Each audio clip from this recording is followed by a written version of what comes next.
Thank you for joining us at Twin Oaks Farm Poultry. We're so glad that you're joining us here on YouTube. We especially like to be able to bring our viewers into the meat chicken barn with us because it gives you the opportunity to see where chicken that we eat comes from. Always remember, no matter what anybody tells you, real chicken comes from real chickens. Please subscribe to our channel, Twin Oaks Farm Poultry, while you're here. It's Melissa. Like I said, we're so glad that you're joining us. And today we're going to show you a runt pen that we have started with this flock that we're currently raising. We haven't had a runt pen before. We've had runts before, but we've always been able to maintain them within the main flock and compensate for what they needed in their delayed growth. Those have been smaller flocks, and I think that's the difference. This is a bigger flock, and there's kind of a threshold or a tipping point where you have a quantity of birds and you can't compensate for the needs of the ones that are a little bit delayed in their growth if they remain in the main flock. So we felt the best thing to do for the flock as a whole and for the individuals that are runts is to separate them out into a pen of their own. And what that accomplishes is it basically just reduces the stress on those birds that are on the runt end of the growth spectrum.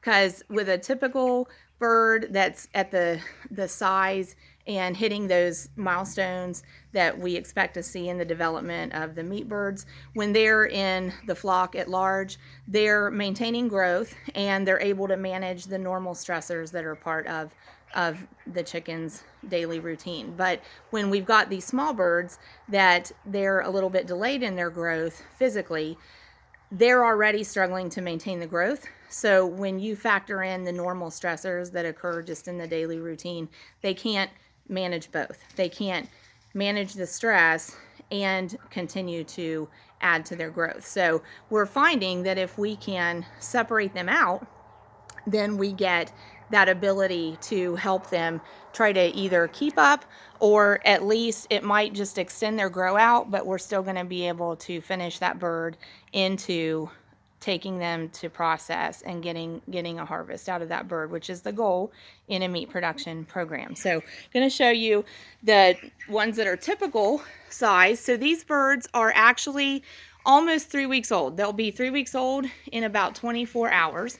And so just kind of trying to let you see sort of a reference here on size. I know it's hard to without having something beside them that's common, but these will be, actually by the time we upload this video to YouTube in real time, they'll probably be about, this one's dust bathing. I just like that. These birds will probably be about 4 weeks old in real time by the time that we upload this to YouTube, because we have some content and material we want to load before that, but wanted to show you them today because of being able to show you the typical birds as well as the runt pen. Now, you might remember we had a bird in several videos, Minnie the Hoss, the meat bird. And you might remember hearing her story. So her story was that when she was 6 weeks old and her flock went to the processor, she wasn't big enough. She wasn't even half the size of what we want to take to the processor. So that was Minnie. And we ended up, when her flock went, we kept her and put her in a group of egg layer pullets, some birds that aren't laying eggs yet, but they're going to be. And so they were about the same size as her when we put her in that pen. So that gave her another 6 weeks to grow before she went to the processor with that flock. Now, had Minnie not been a runt to start with, she probably would not have survived another 6 weeks, but she did survive another 6 weeks. So she lived to be like the oldest meat bird ever at Twin Oaks Farm and the biggest meat bird probably ever at Twin Oaks Farm. She got huge, but she did survive. And so she went to the processor with the last flock that we took. She was 12 weeks old when they were 6 weeks old. And in that flock that went to the processor, we had about 4 runts. So we basically did the same thing. We kept them here when their flock went to the processor. We've got them in another pen where they can grow out, and they So they're older than this flock we're looking at today that's almost 3 weeks old, but the flock's overlapped by about 2 weeks. So those runts from the last group will be 10 weeks old when these birds are 6 weeks old and go to the processor. So that 4 weeks is giving them the opportunity to finish growing out, and they're doing really well. We'll have to do another video on them one day. But what we're going to look at here then is these birds at 3 weeks old, the typical size, which we've seen, and then I'll take you over the short wall to show you the runt pen. So some of them are up, moving around. So basically in the life of a meat bird, they go through about every 4 hours through the daylight hours, or whenever you have their pen lit up, they go through kind of a cycle. They eat, they drink water, and they lay down. And so they need to be resting and not stressed after they've eaten so that they can digest that food and maximize the growth out of it. So you can see here kind of the size of these birds. And so if we go over the short wall, this is the runt pen. So these birds, they're resting. Some of them have been eating too. You can see they're just not as big. And this one here is a real good example. They're just smaller. They're by the water in the back. That one's very small too. These guys are resting. So there's a baker's dozen in here. There's 13 of them that we've taken out of the big flock and put in the runt pen.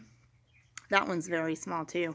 And you can even see in the runt pen there's a difference. Like those two birds in the camera right now, the one is a good deal bigger than the other one. But all of these birds that are over here are quite a bit smaller than the birds that are in the flock at large. And having them over here, we just notice a difference. It's just easier for them to get to the feeders and get to the waters. And it's a small enough group actually that I'll take the water around to them and just let them have as long as they want with the water right in front of them. Do that every few hours so that they can stay really well hydrated. That one, I don't know if it's going to try to get a drink.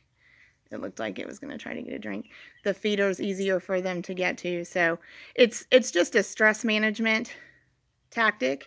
And I don't know that it'll mean that these birds can go to the processor with their flock or not. I don't know if they'll make finish in 3 more weeks, but we're giving them the opportunity to do that. And we have another flock overlapping this one. So if these birds don't make it to harvest when their flock goes, we'll be able to hold them back and take them the next time. But in a lot of operations, I will tell you the honest truth, in a lot of operations, if you have runts, a lot of times they're going to be culled, which means they're going to be humanely slaughtered on farm before the flock goes to the processor. Because if you don't have a way to separate them, like I showed you here, like we took the time and the initiative to make a runt pen on the other side of the short wall for them. You can see how small this one is. If you don't have the room for that, or you don't have a way to make that a possibility,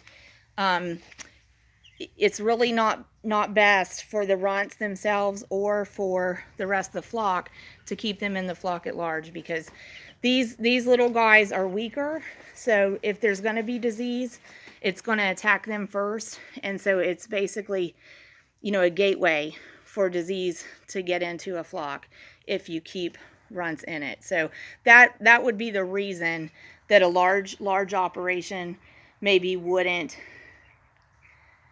take measures to continue managing the runts, and they might be humanely culled out of the flock at some point. So thanks again for joining us at Twin Oaks Farm Poultry.